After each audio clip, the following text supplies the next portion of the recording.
Welcome. My name is Chris Fernari. I'm the editor of Brewbound.com. We got a few guests here to my right that I'll introduce in a moment, but welcome to Brew Talks Michigan, and a big round of applause to Founders Brewing for hosting us tonight. Thank you so much, guys.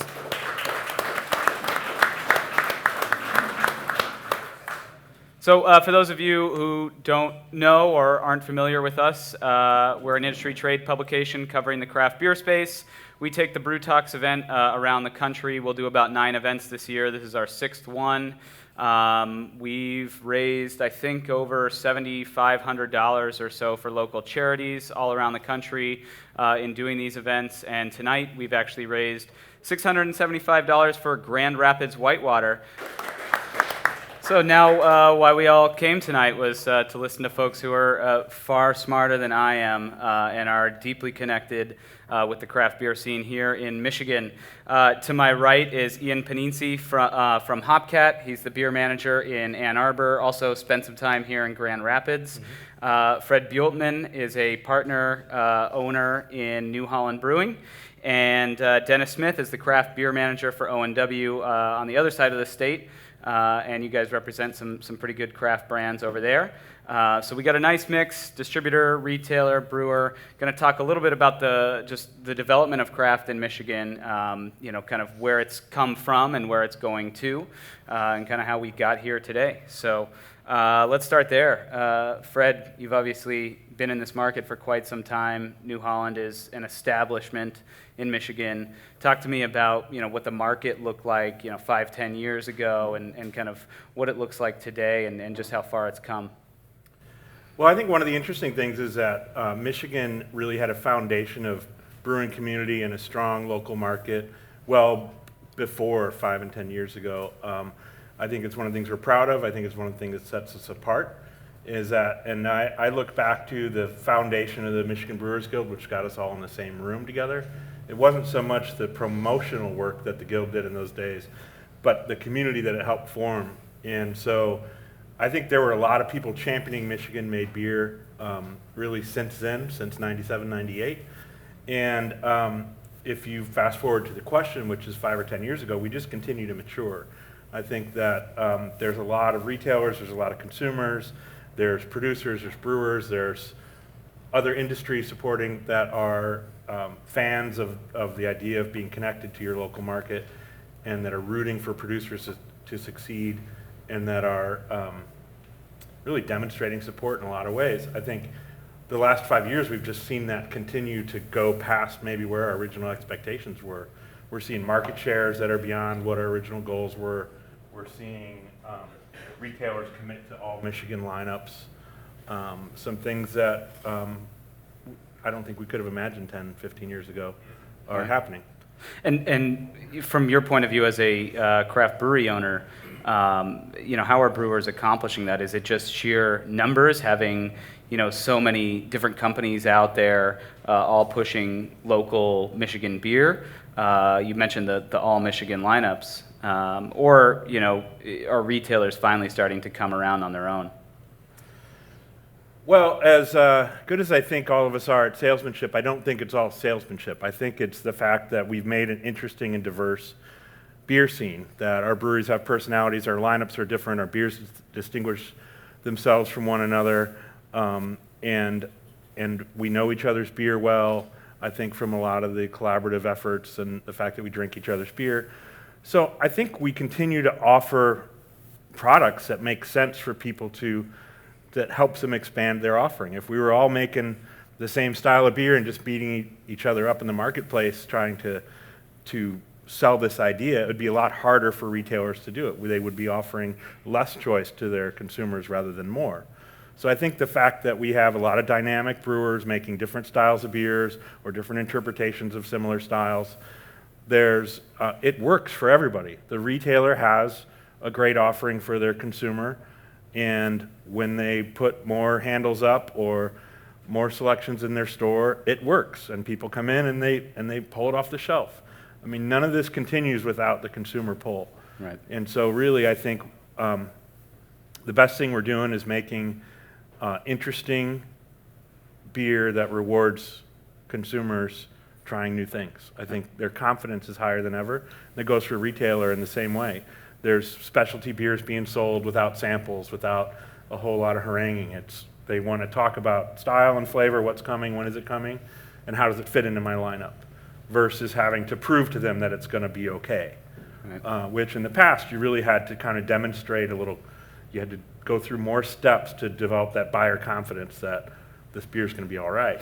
Right. Now we're just organizing portfolios and timing and customer service, and depending on who the retailer is and what the experience is, that confidence may shift a little bit. But certainly the craft forward places are all about, they're strategizing what their collective lineup looks like and how does everybody fit in and what are we doing this week, next month. Sure. Even next year. Dennis, has that been your experience? I mean, you're out there every day talking to these retailers. Yeah, I mean, with what we've seen out there, a lot of it is, okay, we have to do this day because the next one, the bar down the street or the retailer is doing it that next week. So they're having to line up with it, but they're lining it up perfectly so where, they're benefiting from them and them benefiting from the next person. So I'm definitely seeing that on my end, and the way it's growing is just, it's one of those things now too where on my side, it's not just, well, we have these, it's, well, what would you like from this brewery? So these are beer launches or beer specialty launches, releases. seasonal releases, seasonal kickoffs. And from my end, it's not just, oh, well, we have this one now. Now it's, well, we have this specialty coming, and then we have this specialty coming. And so it's really fun to kind of get everybody engaged in that. So having a wider portfolio of offerings is helping drive some of that engagement, you think? Absolutely, because everybody can make one similar style, but to make a similar style just a little bit different is absolutely awesome for everybody out there. Right, and Ian, probably something that you notice just being across the bar. We were at HopCat here downtown yesterday, and the first thing I noticed on the menu is distinguishing Michigan-made from some of the out-of-state brewers, and doing some creative things just in the way that you present the beers to the customer to let people know this is what we have and this is where it's from. What are consumers telling you in your bar? As far as, you mean, what are they telling us as to how they appreciate the... What they want, I mean, obviously they're voting with their dollars, right? Well, we get a lot of requests for more Michigan product. I mean, the one thing I can say about people from Michigan is they do get behind a lot of their local product. And it's not to say that they don't appreciate regional craft breweries. In fact, they really do. And I think when we talked last night, you had said you had noticed that there's lots of regional presence as well. It's pretty interesting that it's perfectly diverse, that we can, we like to put on examples of both. Say we have a style, somebody's brewing a really good American pale wheat here in Michigan, put something on from somebody regional. So we change it up. It's when we rotate as quickly as we do at HopCat, it's really cool to just be able to highlight everything we possibly can. And even still, we've had to grow so much to even keep up with the Michigan craft beer scene. So there's people getting left out at times that we want to represent this brewery because it's in our home state, but there's so much good beer just being brewed here in Michigan now, like you said, in the last 5 years. I totally agree with you that Michigan scene has been established, and it was just a maturation of it just growing, and it's exploded. So I feel bad that sometimes I'm like, oh, I have a rep come in there, a supplier that's coming in, I'm like, I don't have too many handles from you right now, and you brew great beer. But that happens more often than you'd think. But what's prohibiting you from doing more with those brands? It's that there's so many people to pay attention to. For example, I'll have somebody come in that brews fantastic beer in the state of Michigan. I'll use an example. Like right now, I know I only have like maybe 1 or 2 Vivant handles on. And I love all the beer from Vivant. Well, most of it. One of you's out there. But if somebody came in from Vivant, I'd be like, oh, I wish I could represent you guys a little bit better, but I've got, 5, 6 handles on from somebody else. It's so fluid that changes so frequently, and there's so many people that you want to represent. And that's sort of the beauty of having 70 rotating taps at my location, and having almost all of the taps rotating here at the location in Grand Rapids.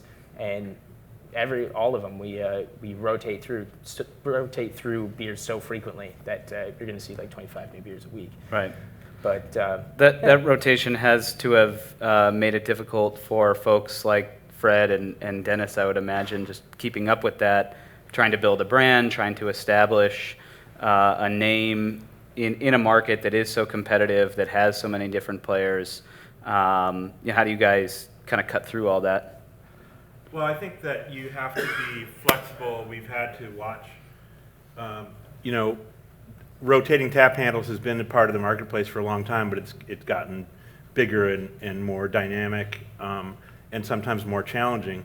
And so I think what we try to do is balance our portfolio so that we're prepared for both. So we want to have our standbys, we want to have our strong brands that should be everyday brands or are capable of holding their own as an everyday brand. Even if they get rotated in and out, they're in stock, they have draw, they have recognition, they have all the things that a retailer wants for everyday tap handle. And then we also have in the portfolio, we have seasonal releases, we have limited edition specialties. You have things coming all the time that are able to help provide excitement for a rotation, so that the distributor salesperson has things to manage in that conversation of, here's what's coming next week, I'm only going to have so much of it. But every brewery has that now, I feel like. I mean, it's got to be just like a massive challenge for someone like you, Dennis. Like, you've got every brewery kind of knocking on your door saying, here's my seasonals, here's my specialties, here's our core. Go sell them all, effectively. Yeah, we had a supplier in a few months ago, and we would go, well, what's your seasonal lineup? And they gave us a whole piece of paper. And on our end, that becomes a logistical nightmare. It's like, okay, so you have 20 seasonals right now. So which one do you want us to pick? Which two do you want us to pick? And going back to what Ian was saying, how do we go into a bar? There's no such thing anymore like a bar that's so rotational, going in there and being in and out in 10, 15 minutes. Your one account's probably 2-hour call, because one, I have to figure out what the market's dictating in that area right now. I could come in with a totally different agenda, and he'll be like, I haven't been able to move that at all. But right now, this style is flying. So I'll have to be scratch that, go into my inventory, see what I got. I go, okay, and kind of move from there. And the market kind of dictates what I'm going to push that week, instead of it used to be, well, this is what's on plan, or this is what we're trying to push this week. To more now, well, this is what the market's demanding from Michigan. What do you have for this style right now? Wow. And so I'm actually learning a lot from him and the rest of the retailers around, and bringing that into my portfolio. And that's one of the things that's also really awesome with the Michigan craft scene, is that I can call up one of my suppliers and be like, this is hot right now. What do you have at your brewery? And he's like, I got 10 of these. I was like, send them in. And then they're out, just like that. So in a way, that's kind of awesome. But in a way, it's a lot more, that tedious kind of get in there detail work, which is fun. Right. So it is, so that message actually does make it sort of back up the food chain. Yep. Starting from the consumer, the retailer recognizes perhaps a style trend or some kind of thing starting to pop. You go in trying to sell a product, they don't want it, they tell you something else, and then it goes all the way back to the brewer that says, all right, well, we're not currently making that style, but maybe we can add it into our rotation. That really depends on the size of the brewery. So the larger the brewery, the less, other than our pub programs and some of our pilot brewing and stuff, that several of us have, the larger the brewery, the more planned you have to be out. You can't, right. You can't do the impulse brew and say, respond to the market quick, next month we're going to have this beer. Right. And so I think that is an advantage for the smaller brewer that can move quickly. They're able to really take advantage of some of those opportunities.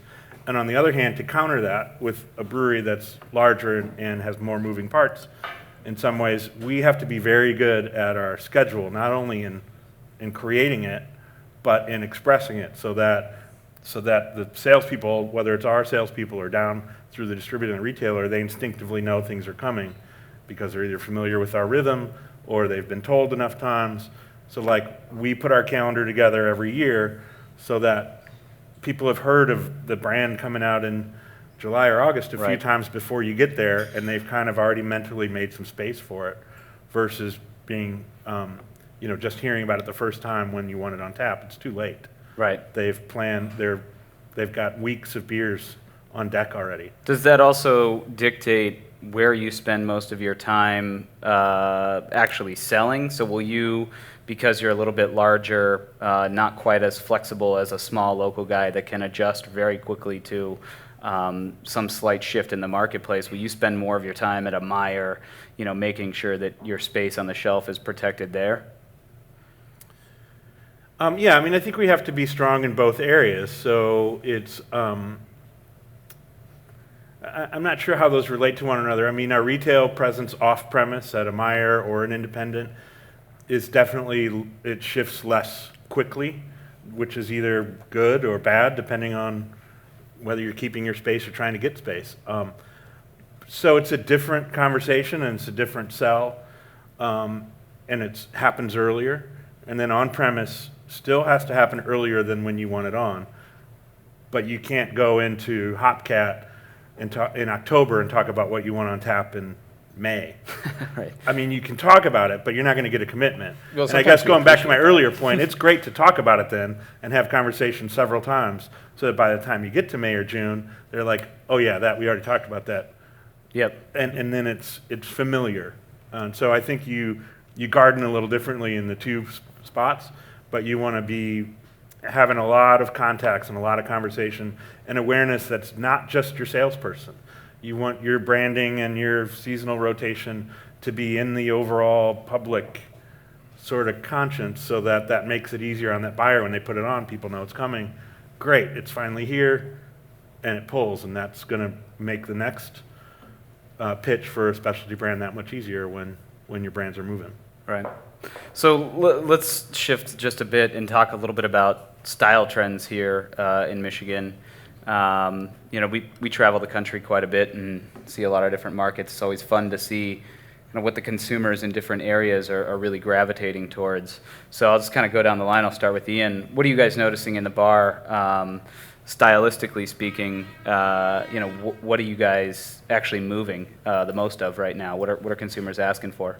Well, obviously it has a lot to do with the weather and the season, and of course we're moving lots of lagers and wheat beers, lighter, more refreshing, delicate stuff.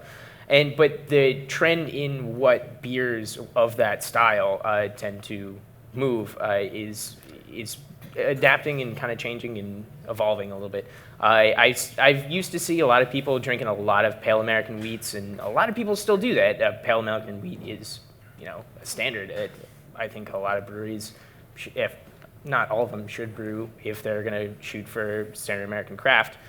But you're seeing a lot more people drinking Belgian wit beer, richer Hefeweizens, and Berliner Weiss. People are loving Berliner Weiss now. They're liking the refreshing acidity to it, and it's just that's an exploding style right now.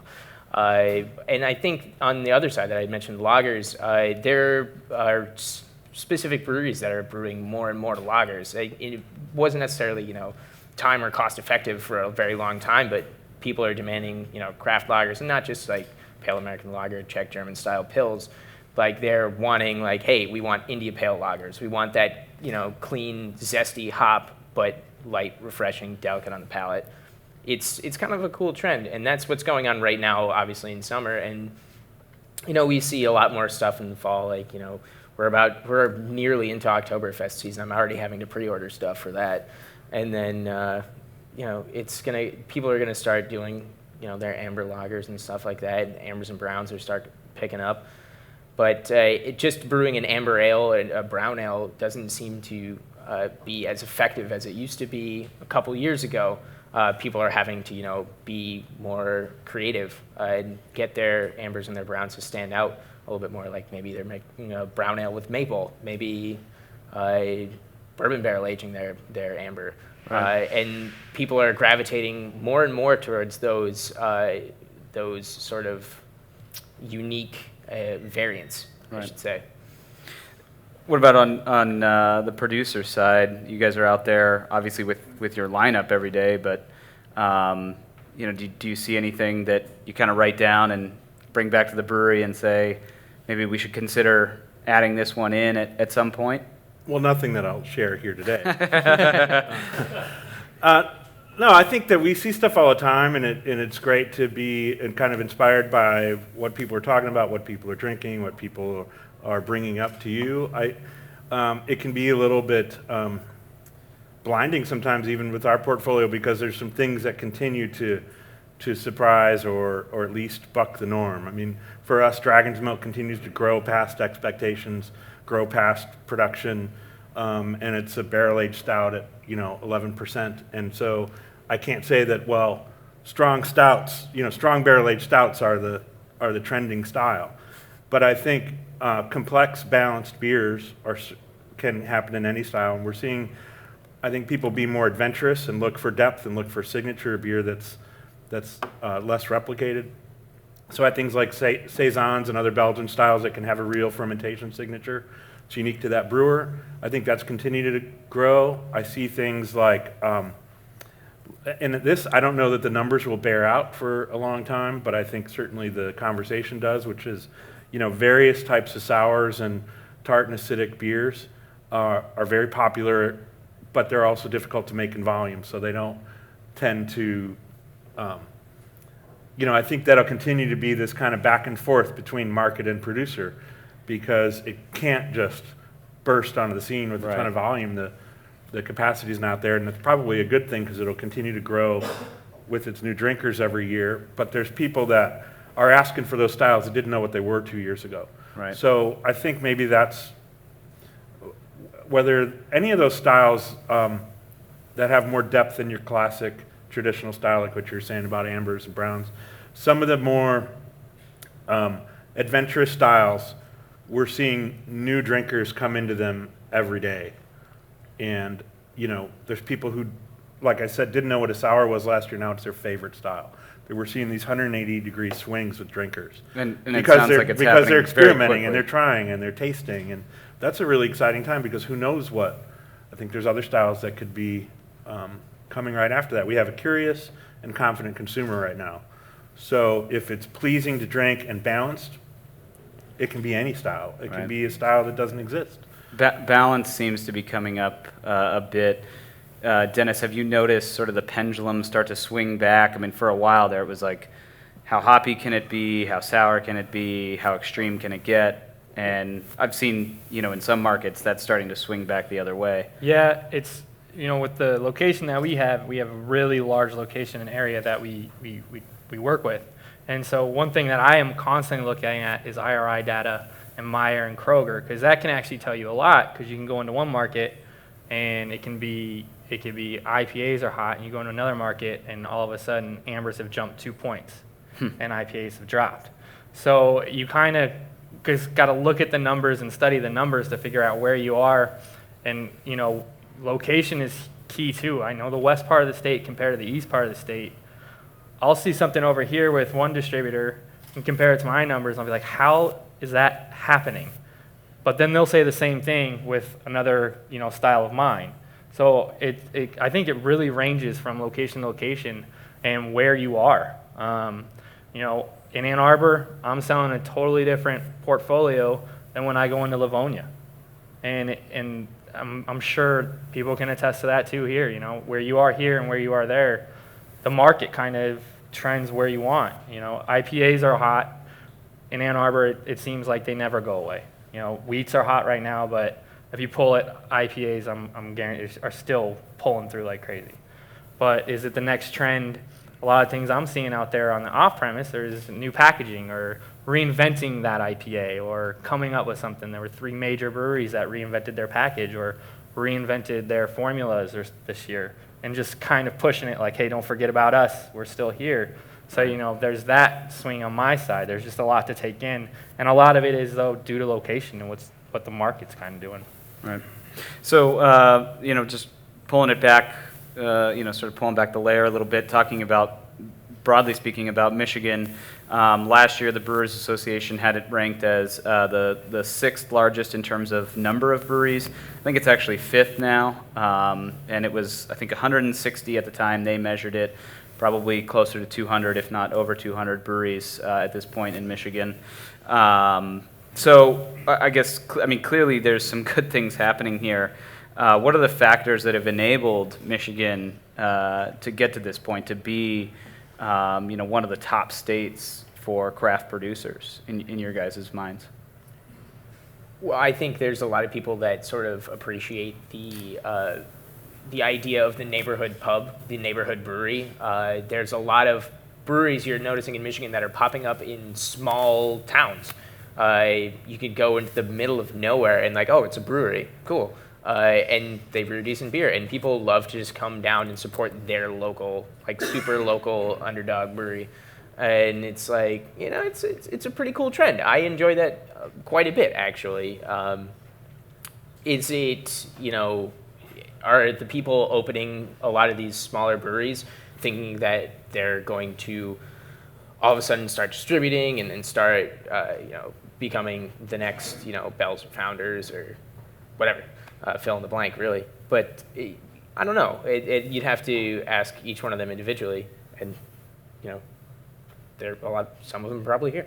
Yeah. But, I think that's a really cool trend. Whether or not, whatever their goals are, I like the idea of a neighborhood brew pub where they brew their own beer. They're proud of it. They take a lot of care. And there's so many of those here. Right. And I think a lot of people like it in Michigan, too. So it'll be interesting to see how sustainable that is long term, how long the smallest of the small can last. Fred, I mean, touched on it earlier. You guys have been around for quite some time. You've seen the numbers of breweries creep up there over the years. What's really triggered all this here in Michigan? Well, I think, what started it, even though all of us, I think, wrestle with regulation here and we're not necessarily happy with all of the way our regulatory environment is structured, we have to give some credit to the bill in '93 that created the brew pub and microbrewers license, because it allowed us to sell, small breweries to sell beer by the glass to the consumer. And so whether you're a brew pub and that was only what you're doing with the Class C license and buying and selling other beer or spirits and making your own within your four walls, or whether you're a microbrewer that can now distribute but also sell your beer by the glass, that allowed us all to bring customers into our tasting rooms and get them to taste more beer. It also allowed us to have a pace to build our business, that we had some cash flow coming in by the glass and some in distribution or what have you. And I think it allowed more entry, more startups to come in. And without that model, that would have been hard, very hard to do. And so I think we have that. And after that started, like I said, the next wave, I don't think it was all rainbows and unicorns in those years right after the law changed, until we got in the same room and started to recognize that we wanted a community, we wanted a beer-focused community that knew about Michigan-made beer, that supported it, that talked about it, that drank it. And so that collaborative connection that was made in the late 90s, every time I get asked why Michigan, what makes it so different, I go back to that time. It's the fact that we collectively as a group created a scene where we root for one another rather than try to destroy one another. Is that still alive today? I believe so, yeah. I think in a huge way. I think that we get along, we work hard together, the guild is thriving, and we have 4 festivals a year where I think we're putting, somebody may be able to correct me here, but probably more than 100,000 people through festivals throughout the year. Might be a little high, but that's done by member breweries working together. And I'm sure there's sales rifts in the marketplace and there's friction here or there, but by and large, we're rooting for a scene that's the best place to drink beer in the country. And when you have a common goal, it changes your relationship with one another, and we welcome new breweries in.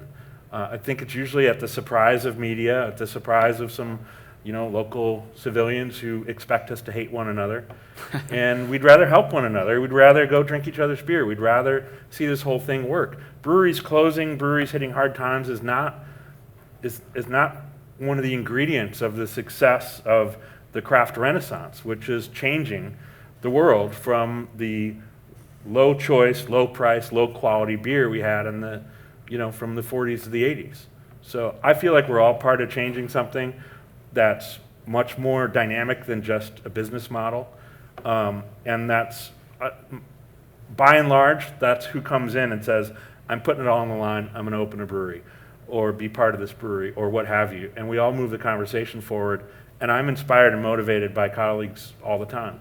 And I think that Michigan, so I think that's part of the craft scene overall, but I think Michigan has it in spades, partly because we started early, we got together early, we had some opportunities that allowed us to get our footing and get that foundation of collaboration in prior to this scene now. There are states that are trying to get that right now, and it's a very chaotic time. So it's a little harder to develop those relationships at the speed at which things are going right now. Right. And it felt crazy in the 90s too, but in hindsight, I look at it as like, well, we actually had an opportunity to have some space to work things out. Well, Dennis, what would be maybe a suggestion that you would offer up to some of the other brewers in other states that are trying to sort of recreate what you guys have here in Michigan? I would say to go to the bigger breweries and try and learn as much as you can from them. You know, if you're a smaller, like you said, it's a tight-knit community here in Michigan with the guild. Everyone's learning from each other. And, you know, follow somebody's plan, whether it's a small Michigan brewery that's looking up to founders. You know, become as close as you can with founders. Figure out what they did and go with that. Really pick their brains. A lot of times, you know, we do have a lot of breweries in here, and unfortunately, in a way, breweries will approach distributors, and we have to kind of guide them. And we love guiding them, but at the same time, it kind of opens up their eyes to what they need to get going. So I would say definitely just go find your model find your model brewery and go from there and really study that brewery. Everybody in other states now, you know, they want to brew beer, they want to be the next big thing. You don't just become the next big thing overnight. And a lot of these guys are coming in thinking, well, we can do this, and then they see you really have to build. You can't just come right onto the scene. Right.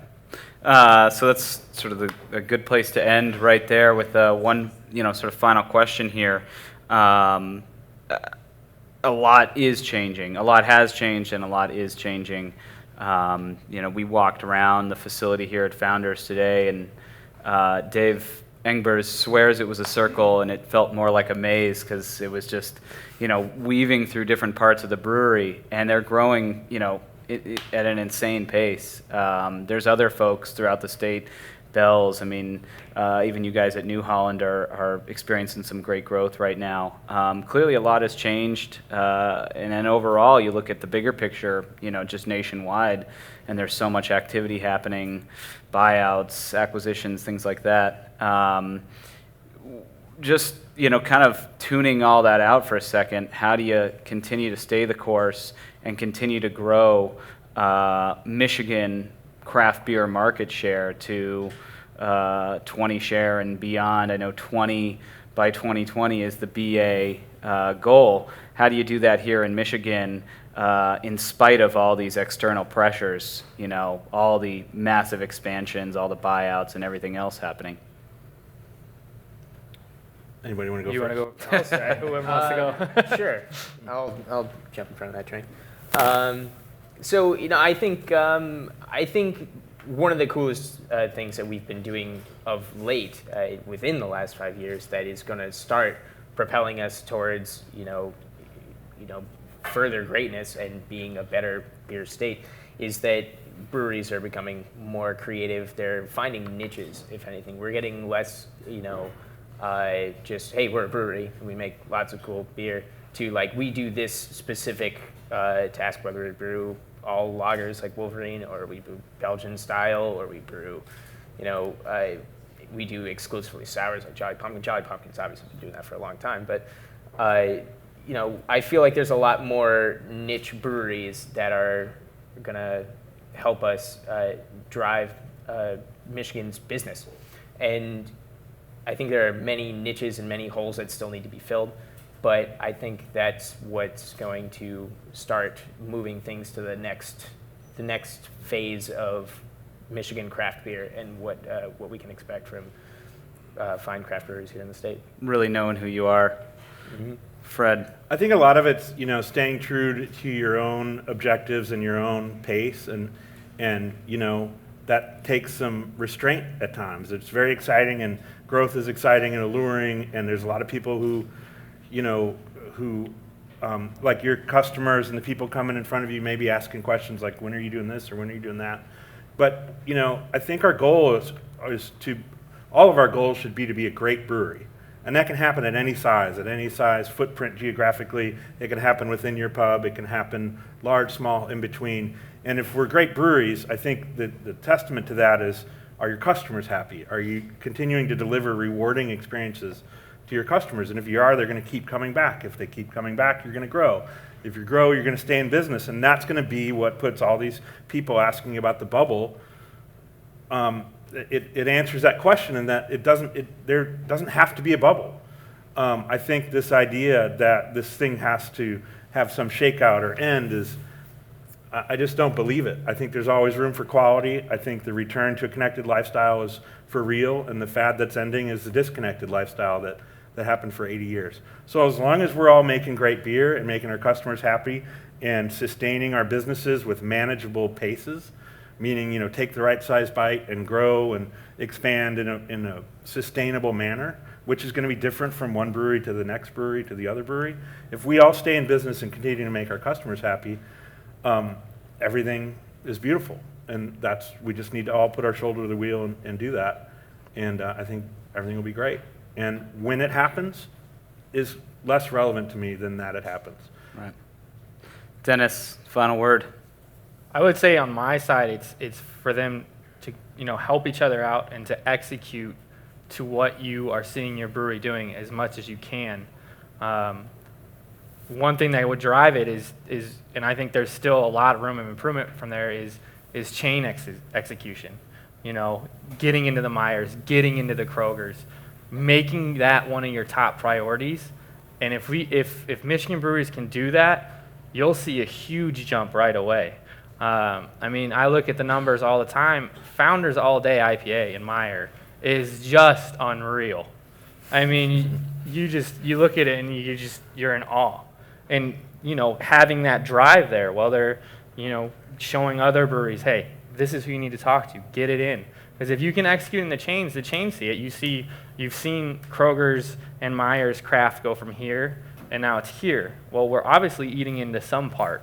And it's not other craft. It's getting into those big guys. And I think it's, you know, continuing that trend and showing them the numbers. Because they're making a little bit more of a margin off of our stuff.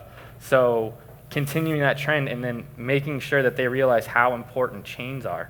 Right. You know, you want to go to market. If you can get into the chains, you're going to see that share hit no problem right away. Right.